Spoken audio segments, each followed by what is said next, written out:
you're not following KBLA Talk 1580 on all of our socials, then you're missing out. Download our app and find us on Facebook, Twitter, Instagram, YouTube, and on the web at KBLA 1580. That's right. Again, you can find all of our socials at KBLA 1580. We've got a lot to talk about. By the way, if you miss any of our weekday shows in real time, you can always catch up by checking out the podcast of your favorite shows at your leisure. At KBLA Talk 1580, we've got your black. Got your blood. Keep following the leader. Oh my God. Follow the leader. Follow the leader. Follow the leader. Follow the leader. Shine, flies, no time to waste while it's passing you by. Shine, flies, be patient, 'cause good things happen in time. We gon' get it right, we gon' get it right, we gon' get it right. We gon' get it right. Protests and anthems, yes, we chanting. A movement of people, it's like we dancing to the ministry of. It's the energy of, in memory of them that we love. The trinity of the people, the peace, the power, the truth. We speak the powers even louder. We can say it blacker, we can say it prouder. A woman vice president that went to Howard. Now we talk helping black businesses, and our differences is magnificent. Bringing light to the point where the prisons is. I was told good life is where forgiveness lives. The ascension is to leave what's left behind and feed the seeds with deeds that bless the mind, caress the mind, and question justify. With you and God in time, I best align. Shine, flies, no time to waste while it's passing you by. Shine, flies, be patient, 'cause good things happen in time. We gon' get it right, we gon' get it right. We gon' get it right. We gon' get it right. How can I be a better father, son, a better grandson, honoring Fannie Lou's and the Fred Hamptons, the Harriets, the chariots that carry us to various areas that marry us to progress. Yeah, we the harvest, the lovely days and midnight marauders, even through charges and days of darkness. No, we in the hands of the greatest artists. I see it in the waters. I see it. You are listening to A More Perfect Union on KBLA Talk 1580. I'm Dr. Nicordelai Corte, your host and White House correspondent. I'm in touch, and so you be in touch. Follow me on all the social media platforms at Dr. Nicordelai. Just type in Dr. NIQ, DRNIIQ, and there I am, fresh for you to follow. You can follow me on Instagram. You can follow me on TikTok. You can look for me on Facebook. All the things. Just go to Dr. Nicordelai. And hat tip to all of our leaders, learners, and listeners that are joining us on YouTube. They're streaming us live on YouTube. Folks that are in what I like to call a more perfect group chat. And so if you haven't already, hop into the More Perfect group chat while we stream on YouTube.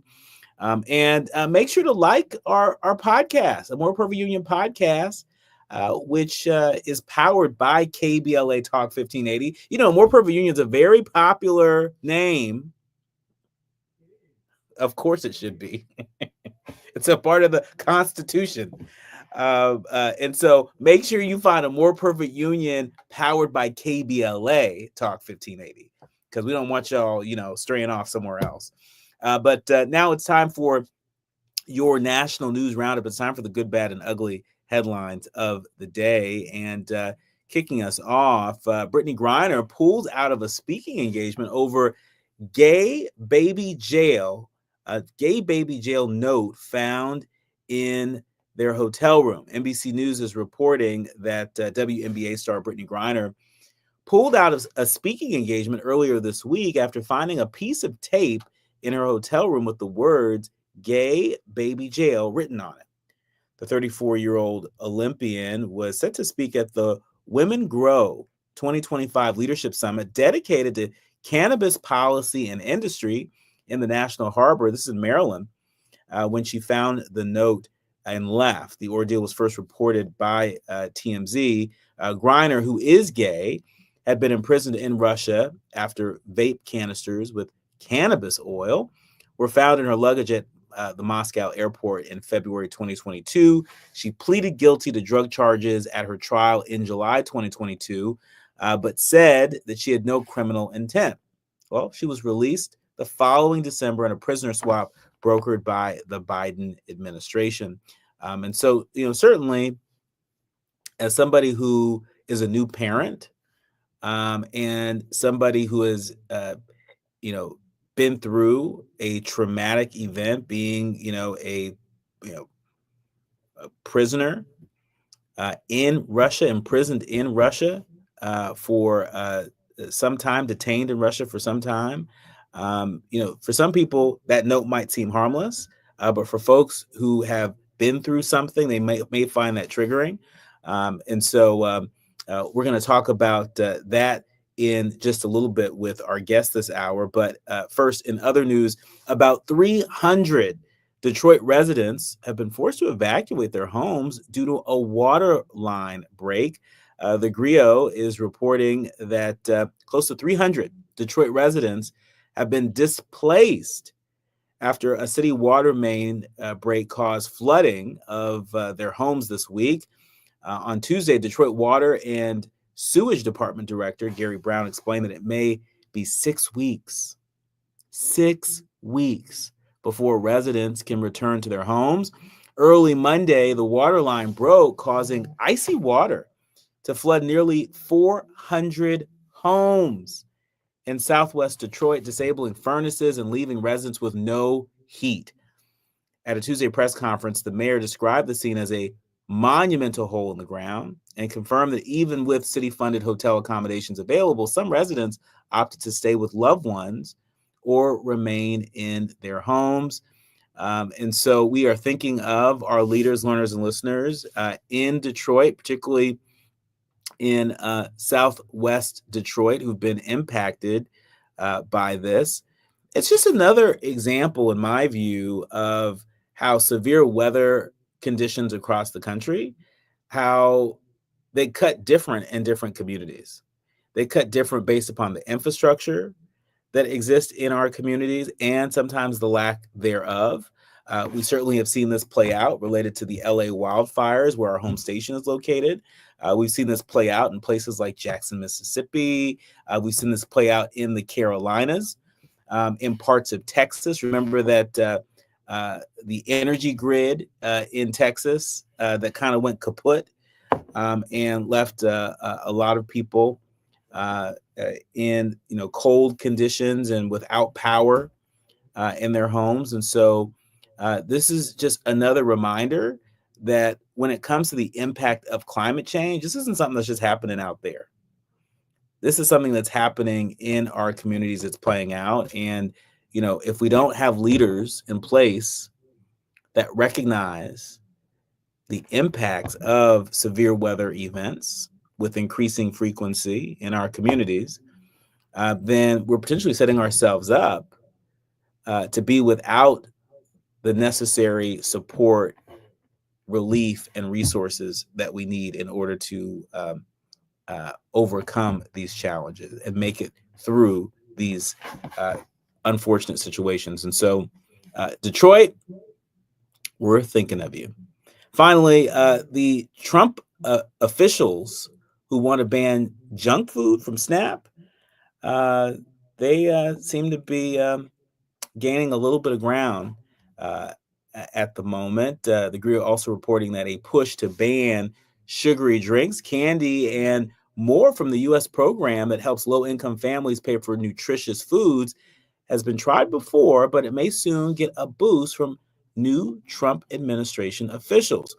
Robert F. Kennedy Jr., the newly confirmed Health and Human Services Secretary, and Brooke Rollins, the new Agriculture Secretary, have both signaled that they favor stripping such treats from SNAP, the Supplemental Nutrition Assistance Program. Kennedy has been most vocal, calling for the government to stop allowing the nearly $113 billion program that serves about 42 million Americans to use benefits to pay for soda or processed foods. So, this is another example of the consequences of elections. Now, this president gets to pick his cabinet.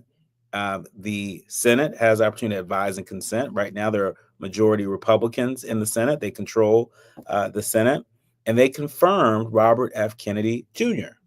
Some of this stuff came up during the confirmation hearings. For those of us that geek out and follow this very closely, and listen, there are some communities across the country where food deserts are real. Access to the nearest supermarket is challenging. Being able to access foods that may not be processed may be a little harder to do in some places compared to other places. And so we've got to make sure that if such a measure is taken where suddenly people cannot purchase certain products, including but not limited to processed foods, using their SNAP benefits, well, for folks that don't have many options where they live, there's got to be a plan to be able to help them do that. Otherwise, there are lots of folks who, may not be able to utilize the SNAP benefits to feed their families the way they need to. And so we are going to keep our eye on that and more. When we come forward, we are switching gears and we're talking about mental health. We talk so much about mental health, about health from the neck down, but we don't talk enough about it from the neck up. Coming up, our guests are going to help us do that. You are listening to and streaming A More Perfect Union on KBLA Talk 1580. You're listening to A More Perfect Union on KBLA Talk 1580. We've got a lot to talk about. They can do anything they want to us. We might not be back. I might be in jail. I might be anywhere. But when I leave, you can remember I said with the last words on my lips, I am a revolutionary. On Saturday, February 22nd, you're invited to A Night with the Panthers, a special fundraiser dedicated to supporting Black Panther veterans who now require assistance with essential needs such as medicine, food, and housing. These Black Panther veterans championed human rights, fed the hungry, educated the community, and stood as powerful symbols of resistance and resilience. Despite their incredible sacrifices, loving and serving the people did not come with retirement plans or financial security. So, now it's our time to honor their legacy and ensure that they are cared for with the dignity they deserve. You can help by attending and supporting A Night with the Panthers, Saturday, February 22nd, 6:30 p.m. to 10 p.m. at the Project 43 Team Post Center, 6841 Crenshaw Boulevard, Los Angeles. For more information, contact Black Panther Party Breakfast at gmail.com or call 707-554-2784. That's Black Panther Party Breakfast at gmail.com or call 707-554-2784. This is a community call to action from KBLA Talk 1580. At KBLA Talk 1580, we've got your black. 1 in 3 children born today will get diabetes. This sad prediction by the Centers for Disease Control will come true if millions of Americans don't improve their lifestyles, especially by changing what they eat, how much they eat, and how active they are every day. Every 23 seconds, another American gets diabetes. Stop diabetes before it starts. To learn more, contact the American Diabetes Association or download our free diabetes education programs at learningaboutdiabetes.org. Taxes was taxing. Now taxes is relaxing when you file for free. I can file for free? TurboTax Free Edition. Roughly 37% of filers qualify. Simple Form 1040 returns only. See if you qualify at turbotax.com/free. I can file for free. Now this is taxes. File for free with TurboTax Free Edition and get your maximum refund. No schedules except for earned income tax credit, child tax credit, and student loan interest. See if you qualify at turbotax.com/free. Hear that? That's the sound of your life. Perfectly imperfect. Beating in rhythm to the world you've created. But every time you drive after drinking, music gets drowned out. Your life sounds pretty great. Don't let a buzz ruin it. Buzz driving is drunk driving. Don't drive buzzed. A message from Nitsa and the Ad Council. We have no permanent friends or permanent enemies. Only permanent interests as we effort to build a more perfect union. You are listening to and streaming A More Perfect Union on KBLA Talk 1580. I'm Dr. Nicordelai Corte, and really delighted to welcome our next guest here. Before the break, I was talking about health and wellness and how sometimes we focus so much on health and wellness from the neck down, and sometimes we focus on it just from the neck up, but we're going to do both this hour. And I think we have the right duo to help us do that. I want to welcome Dr. Ukuku, as well as Stephen Beck, S. Beck. He's a trainer and author. And both of you have graced us with your presence. And so welcome. Hey, how you doing? Nice to meet you. Thanks for having me. Nice to meet you, Dr. Ukuku. Nice to meet you too. Thank you for having me. Well, very nice to meet you all. And so let me start here. We are coming to you live from Los Angeles, where so many of our friends and neighbors are still trying to figure out which way is up following the LA wildfires, particularly communities like Altadena. Here at KBLA Talk 1580, we are keeping our finger on the pulse of what's happening and not happening and doing our part to uplift those stories.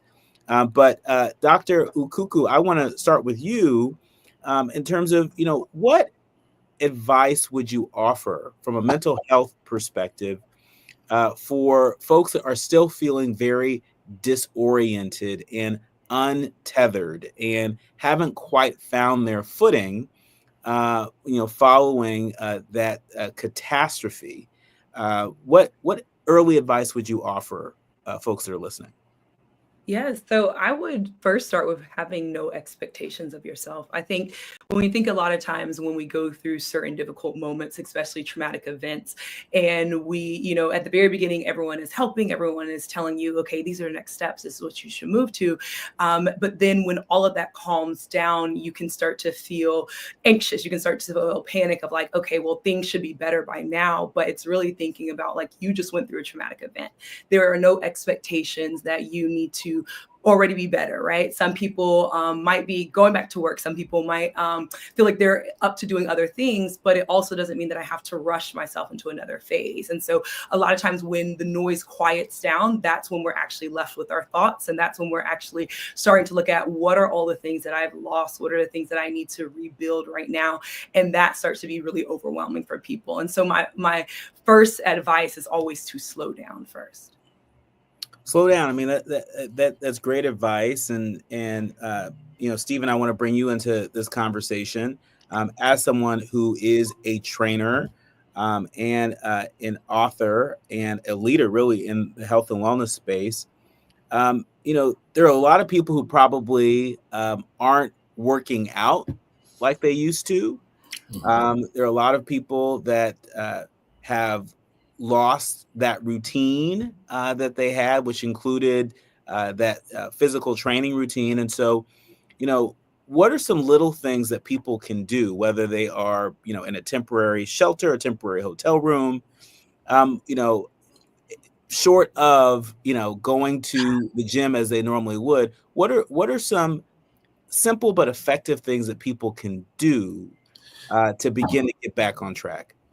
Yeah, with that, there's with movement, any kind of movement really gets you distracted from the outside world. So if you don't have a gym, it's something that's going outside, walking, wherever you are, if you're in a hotel, simply just like Dr. Ukuku said, just getting away from the noise, doing some aerobics in your room, some jumping jacks, some push-ups, using the things around you, to substitute for gym equipment. But really, I would say just taking a walk. That's the simplest thing, taking a run.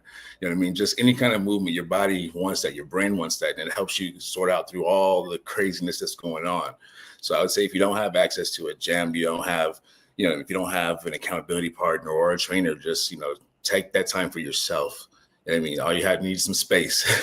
I need a space. Set a timer on your phone. Say, hey, I'm going to take 5 minutes and I'm just going to just do some jumping jacks till I start huffing and puffing, take a break and do it again. So it starts off with the little things and then you create a routine, a habit. So if it's walking, you know what I mean, around the block and just take that 5 minutes every day and walking. If you don't have access to, you know, a gym, or if you don't have a trainer, if you don't, or if it's not in your day to day, you have to just start by little small wins each day. And then that becomes your habit. And you start seeing how good you feel. And then that expands to a bigger routine that makes you want to do more because your body responds to it. You see how it also helps you clear out the noise, like Dr. Ukuku says, and helps you get through those, you know, whatever you're going through, whatever obstacles. But movement, your body craves it. So just taking time by doing small things, walking, jogging, jumping.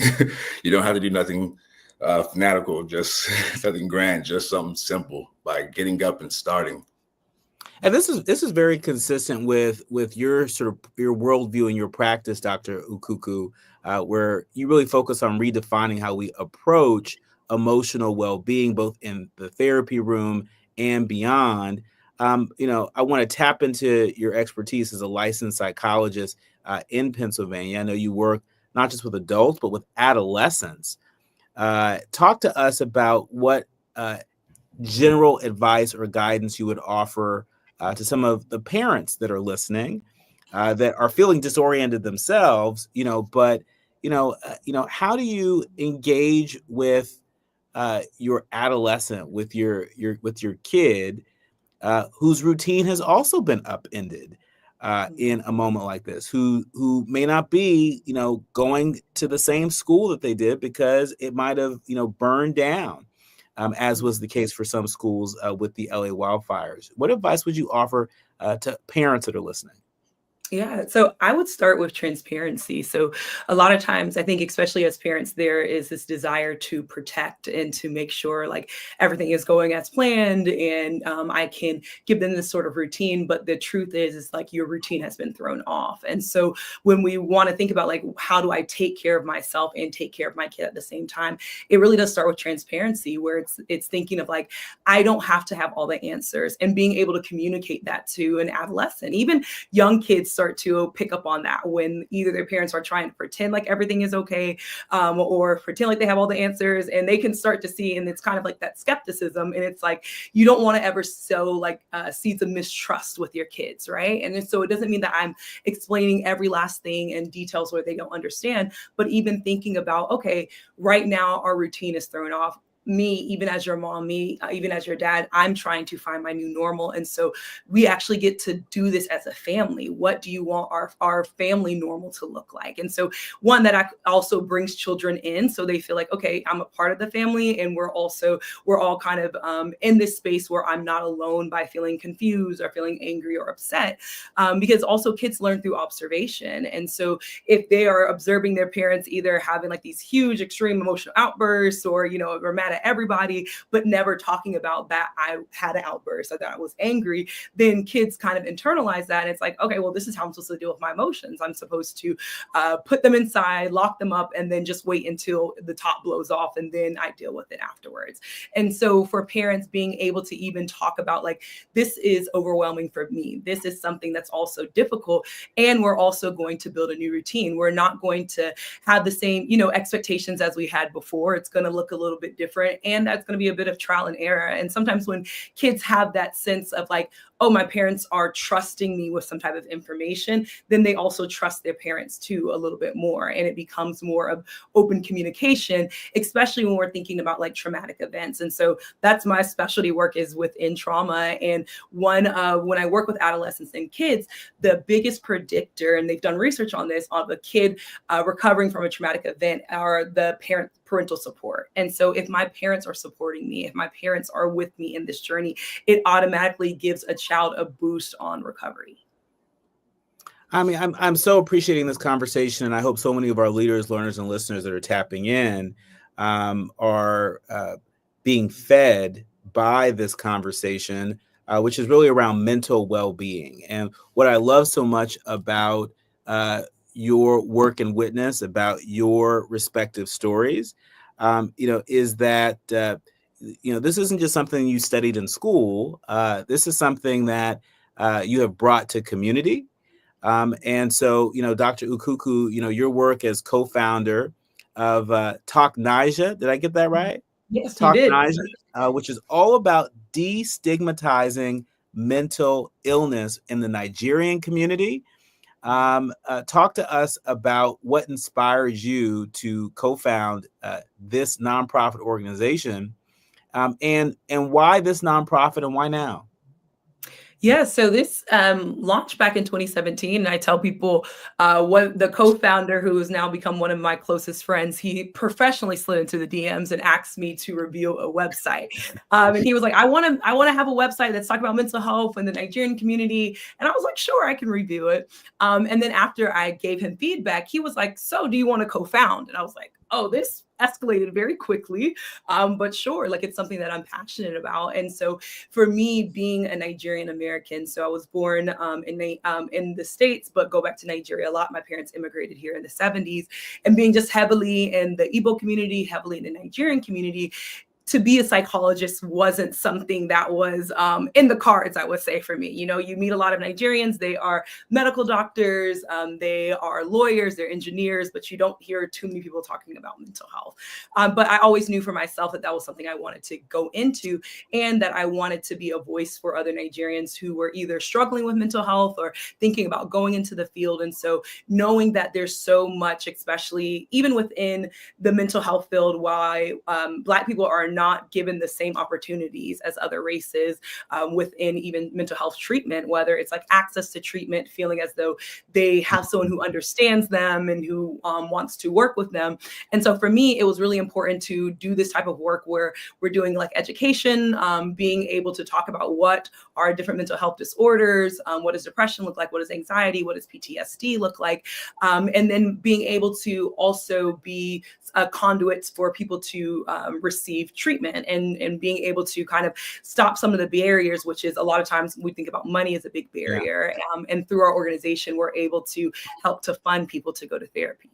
That's incredible. When we come forward, I want to dig into Stephen Beck's story. As a child, he grew up thicker than most of his classmates and believed that he was overweight, but it turns out his struggles with food and self-image had more to do with body dysmorphia. This isn't a conversation that we have a chance to have often, and especially with somebody who, you know, at first glance, he looks like the picture of life. You know, my goodness, you know, if I went to the gym and came out and looked like Stephen Beck for a day, I would be doing all right. But that is only the surface. There's so much more to his story. We want to tap into that when we come forward. You're listening to A More Perfect Union on KBLA Talk 1580. We can't build a more perfect union if it doesn't start with a more perfect you. More when we come forward. Empowered about issues related to national politics, elections, identity, culture change, and social justice. You tuned into the right place. A More Perfect Union continues when we come forward.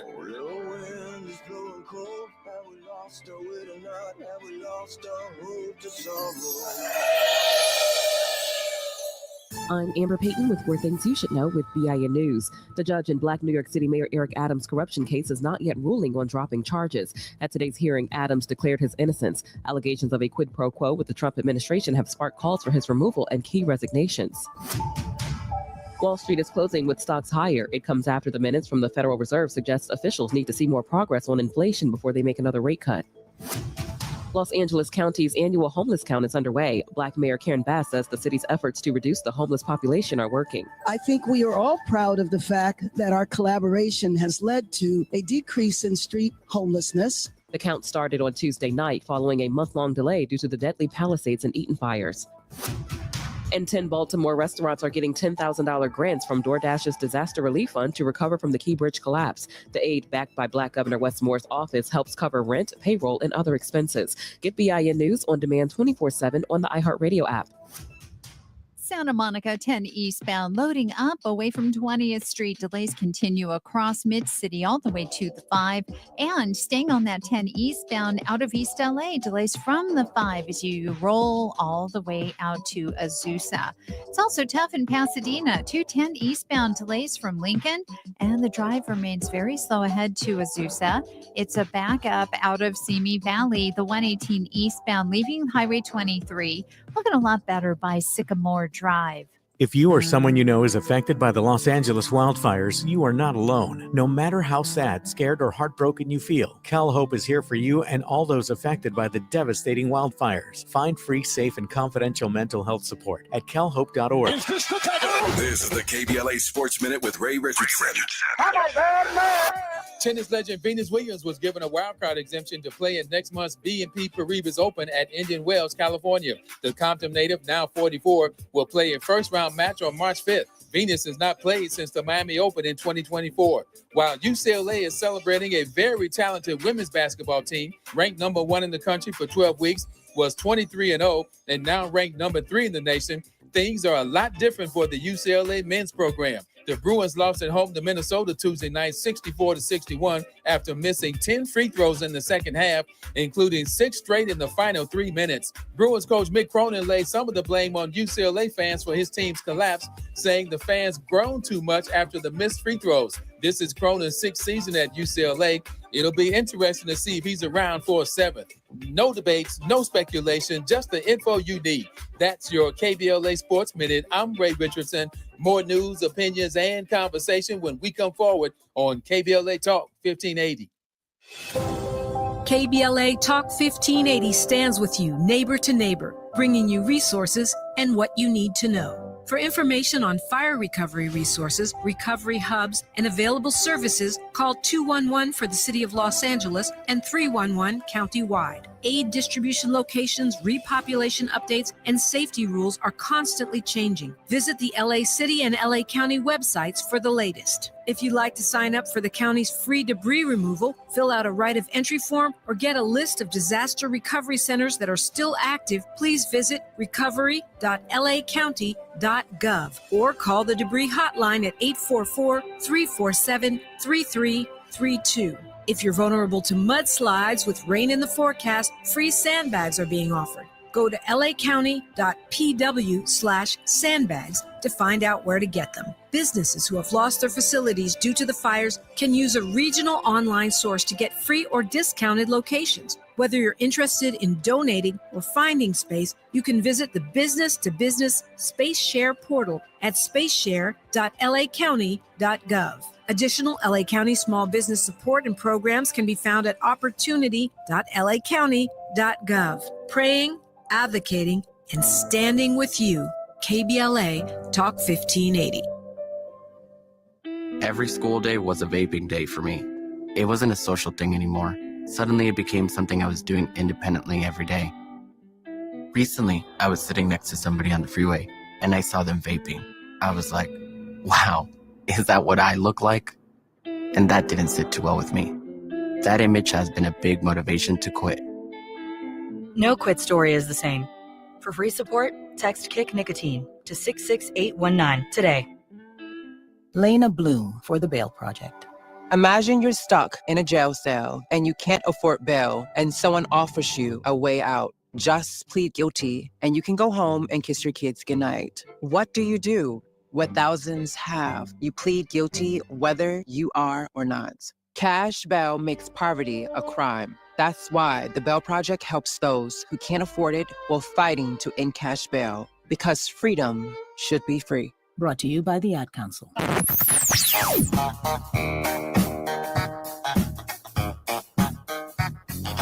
This is KBLA Talk 1580. Talk radio. That's music to your ears. We're unapologetically progressive. KBLA Talk 1580. Hit me! National News of Consequence. Informed opinion. And analysis beyond the headlines. You're listening to A More Perfect Union on KBLA Talk 1580. You are listening to and streaming A More Perfect Union on KBLA Talk 1580. I'm Dr. Nicordelai Corte, and really delighted to be in conversation about mental wellness. We talk so much about our health. We flip through IG, liking folks who look like the picture of health. But sometimes what we see is only the beginning of their story. It's not even the heart of their story. Joining me today, Dr. Ukuku, who is co-founder of Talk Naija, which is doing the Lord's work to disseminate, to destigmatize rather, mental illness, particularly in the Nigerian community. We're also joined with Stephen Beck, who is an author and trainer. And Stephen, I recently read an interview that you did in Heart and Soul, and I was blown away. So when I first came across the interview, I thought, okay, that's a trainer that's got it together, right? I don't think I'm gonna have body yada yada like that in this lifetime, but okay, great. But as I read through the interview, I got to a section that really stopped me cold. It stopped me cold. You talked about how, as a child, how you grew up thicker than most of your classmates and believed that you were overweight. And you went on to talk about how you struggled internally with food and self-image, not realizing that you were experiencing body dysmorphia. This is not a conversation that I've had on the airways. You're the first Black man that I have been in conversation with about this. And so talk to us about how you came to understand what body dysmorphia really was, and what does it look like to overcome that struggle? Yes. Honestly, it's something with being an adult now and being in the health and wellness space and understanding what it was and being in bodybuilding and seeing all these different types, body types and such. I just now, in my later part of life, realized what it was. But yeah, growing up, I'm from Phoenix, Arizona. Went to school with predominantly white kids. You know what I mean? And I was usually the biggest, you know what I mean, the biggest in all my classrooms and such. And I always wanted to look like them. I always felt like I was just out of place, and I had a real issue with that for the longest time. To the point where, like, in the morning before school, I would drink Slim Fast. I'm like in second grade. I would drink Slim Fast because back, I saw my mom drinking it, back in the 90s and such. That was the drink. And I would just down one of those things that it was magically going to make me lose weight. You know what I mean? I would just sometimes skip my lunch, you know what I mean? Just so I thought that was going to make me skinnier. And that's really that was the catalyst of my health journey, so to speak, because once puberty hit, I saw that, my body started to change. And I knew that I always had these aspirations of wanting to look a certain way. So when my body started changing, I just went all in and I started working out, hitting, every sports team I could, so I can get to the aesthetic I wanted. And that always played in my mind because I was never good enough to myself. I would always, back then I was always comparing myself to what I thought the vision of, masculinity and what a strong young man is. And I would beat myself up trying to get to that point and never realizing that I was there. You know what I mean? I was already there, but I was constantly comparing myself to what I thought I was supposed to be. And I was harming myself. And I was harming my mind I was beating up. And it wasn't until growing up and becoming a trainer and really learning how the body works and how nutrition works, and how much the motivation of your mind, how much you need this intact to do the rest. It wasn't until I got a place where it was around COVID where I gained weight and I had to really accept myself in that space. I had to own it and be like, I'm okay with myself. I'm fine. And I don't have to always be perfect. I had to be perfect. Once I got to a certain point in life, in my career as a trainer, and always, half naked or your shirt's off, you know what I mean? And there was one point I had to be okay with me. And that took a long time because I didn't realize since second grade, I had always been trying to fit an image. And that was tough. I realized, geez, and that stuck with me for so long. And I realized, dang, you're never going to be enough because you're comparing yourself to something that's not real. You know what I mean? You're comparing yourself to like today's world of social media where you're seeing all these perfect pictures of perfect bodies and you know what I mean? And you're thinking that what you have isn't enough or that that's what you need in order to be liked or to be accepted.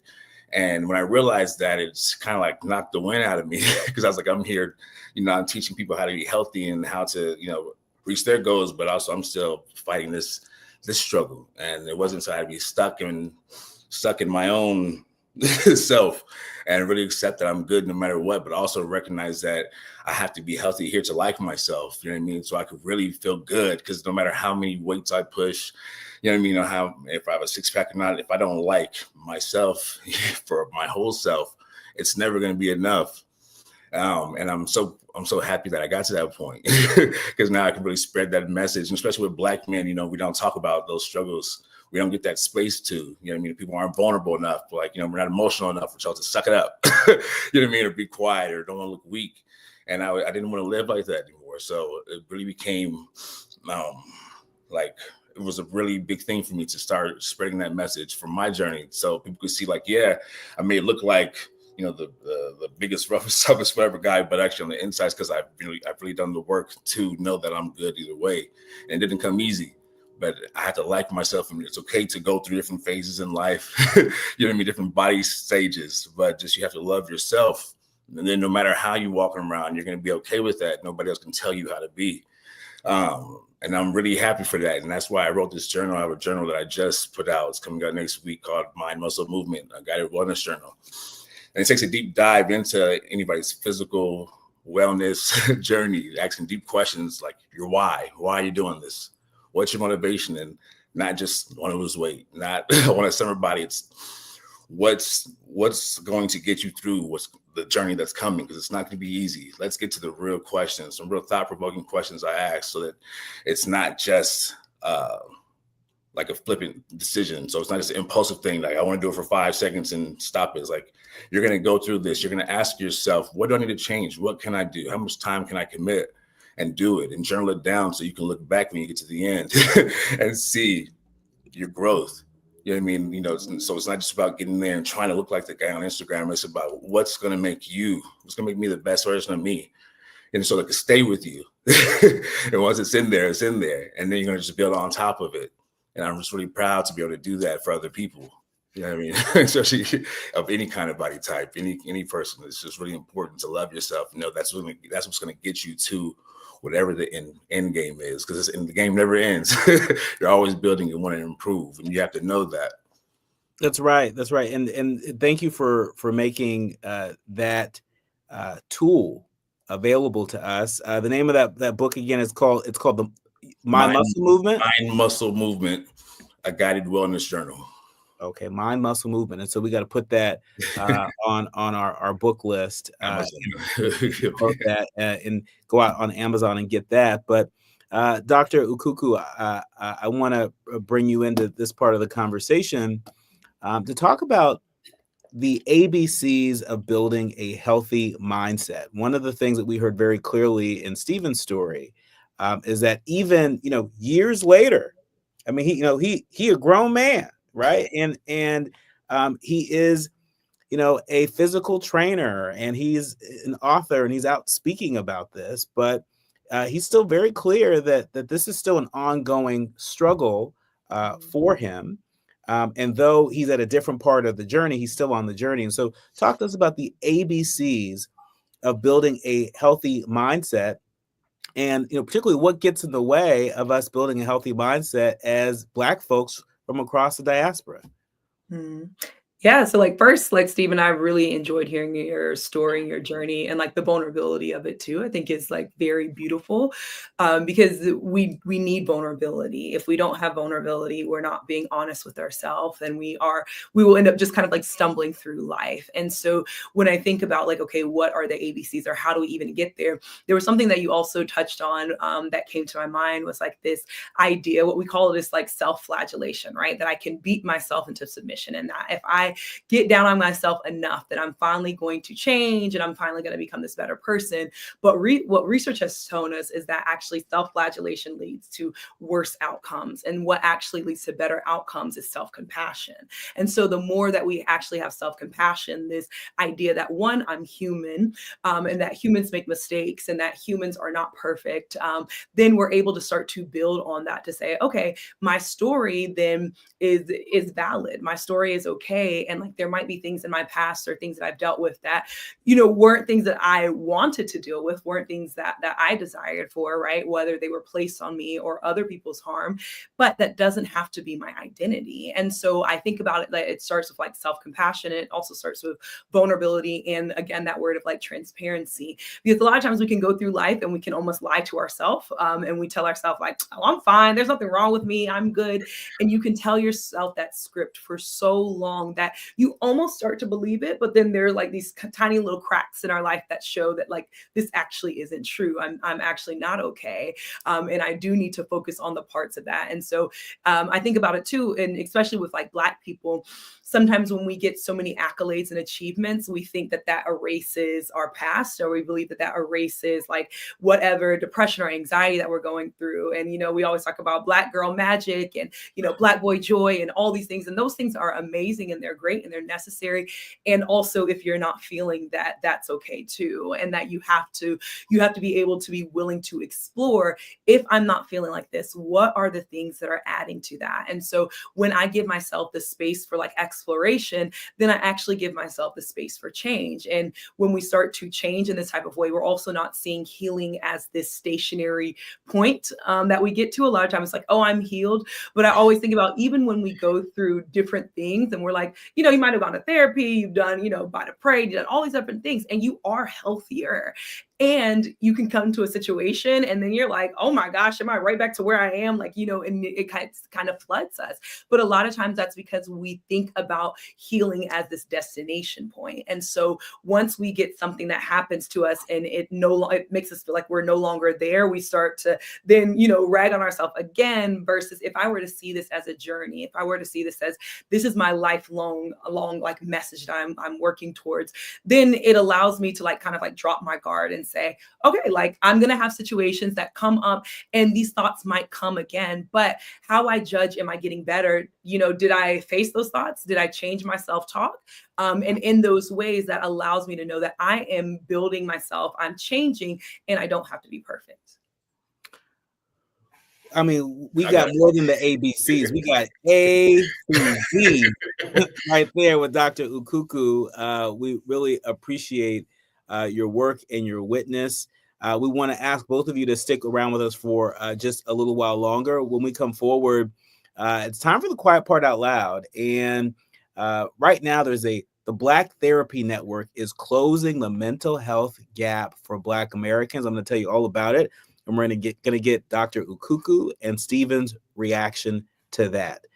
You're listening to and streaming A More Perfect Union on KBLA Talk 1580. More when we come forward. Striving to make America a nation as good as its promise. This is A More Perfect Union on KBLA Talk 1580. We've got a lot to talk about. Fatherhood includes being present during pregnancy, delivery, and beyond, supporting your partner and advocating for your baby's health. Black fathers play a key role in reducing maternal and infant health inequalities. Join the free AIM Fatherhood Program and make a difference. Visit blackinfantsandfamilies.org/fatherhood.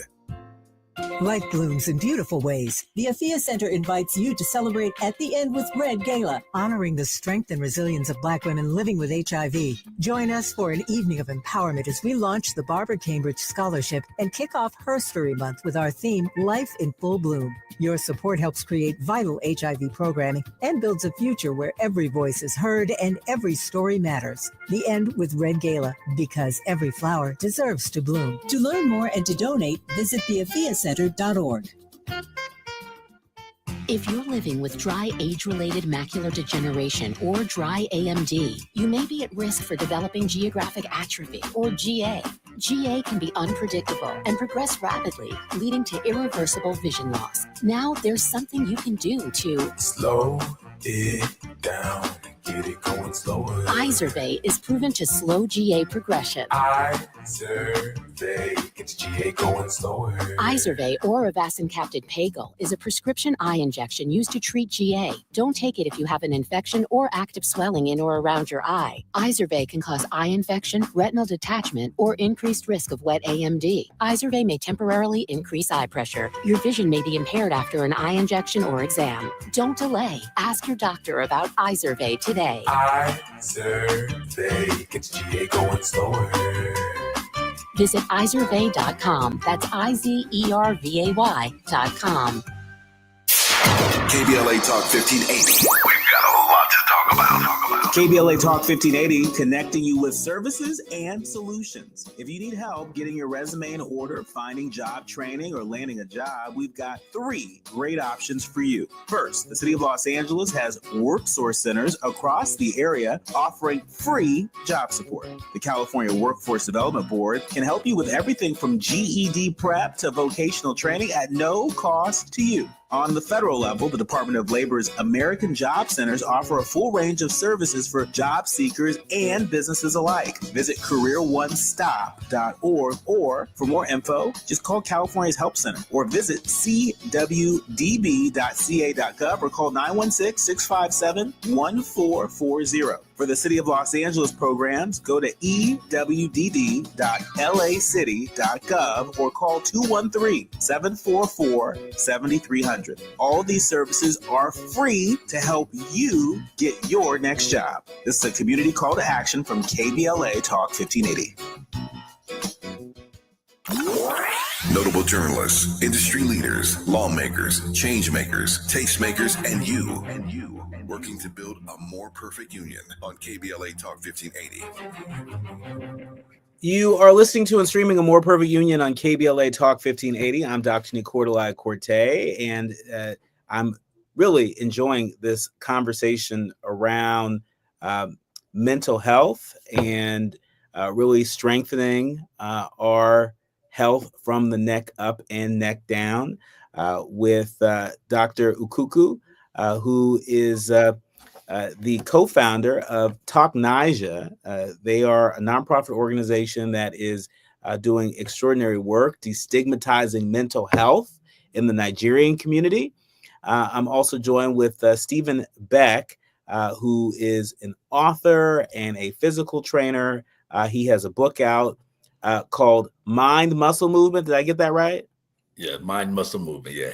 Yeah, it's an extraordinary journal, and for anybody like me that is doing a million things and trying to summon not just the motivation to get into the gym, but to understand your why, right? It's about more than just looking good on the gram, particularly around the summer months. It's about understanding your why for health and wellness and really transforming that internal, external. Did I get that right, Stephen? Yeah, you hit it right on the head. And so I'm gonna be calling you after the show. I got you. So we need all the help that we can get. And speaking of all the help we can get, the Black Therapy Network is closing the mental health gap for Black Americans. They just shared that with Black mental health gaining national attention, the Black Therapy Network, otherwise known as BTN, is launching to ensure culturally competent therapy is accessible to all. Black Americans are 50% less likely to receive treatment despite facing mental health challenges at similar or higher rates than white Americans. And with only 4% of therapists in the U.S. being Black, many struggle to find culturally competent care. So BTN, the Black Therapy Network, is bridging the gap by making therapy accessible, affordable, and stigma-free. Dr. Ukuku, what say you? No, I think that's amazing. I think it's something that it's needed. Kind of thinking about a lot of times we don't have as much access to mental health resources that we need, and we need organizations that are willing to bridge the gap. Because I think as it's becoming more destigmatized, people are talking about mental health more. They're talking about going to therapy, but they're not always knowing, where do I find a therapist that's going to be culturally competent? A lot of times people are just not going to feel as comfortable sometimes going for therapy with someone who doesn't look like them, because there are differences that happen. And sometimes you're thinking of like, I want to just come for help. I don't want to have to explain my culture to you or explain certain nuances. And I think that's something that comes up a lot when you are not from a certain cultural background as someone. You can start to pathologize things that are just how we operate in our culture and focus on the wrong things. And so I think it's beautiful for them to come and start to bridge the gap there. I agree with you. I think so too. And Stephen, I know you work with lots of different clients and, including Black clients. Well, this Black Therapy Network is built for Black clients by Black professionals. You know a little something about that. Talk to us about why you think that particular piece of it is critically important. I would say it's important because just to hop on what Dr. Kuku was saying, I myself first got into therapy last year. And when I was looking, I saw everything but anybody that looked like me or that I felt like I would feel comfortable sharing all my stuff with, that would understand me without having to give a backstory. And then by the time I'm done with that, it's like you know what I mean?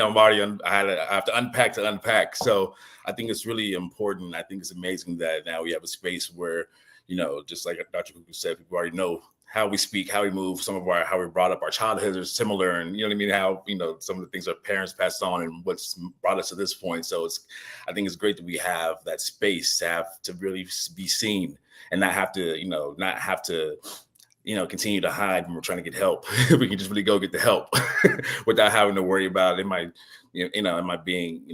kind of secretly not being judged or being judged, or am I being fully understood? I could walk in and breathe and just really relax into whatever I'm going through, and the biggest thing being seen by somebody who I feel gets me, because, we all have similarities within our culture. So it's like, I can really, I know they get me. And I think that's really important.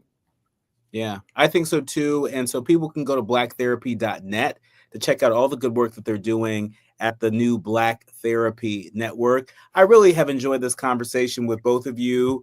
Thank you for doing your part to normalize therapy, whether we're talking about psychotherapy or physical therapy. I think your work and your witness, I think your individual stories, your commitment to community is crystal clear. And our leaders, learners, and listeners are better because you all are on the front lines doing the work you do. Thank you for having us. Thank you. Nice meeting you, Dr. Kuku. Nice meeting you, Dr. Cortez. This is amazing. Nice to meet you too. Nice to meet you both. You've been listening to A More Perfect Union on KBLA Talk 1580. We'll have to leave it there. My thanks to the entire village that helps us produce A More Perfect Union each and every day. Our executive producer, Tavis Smiley. Our sound engineer, Andy. Hey, Andy. Our show producers, Kim and Faraji. And of course, all of our leaders, learners, and listeners. We curate these conversations with you and for you. Remember, don't panic, organize, do what you can from where you are with what you have. I'm Dr. Nicordelai Corte. You've been listening to and streaming A More Perfect Union on KBLA Talk 1580.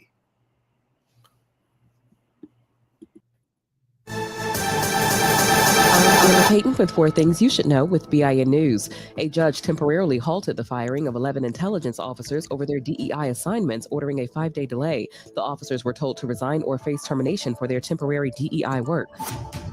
Black New York Attorney General Letitia James is condemning a reported 20% staff cut to the World Trade Center health program.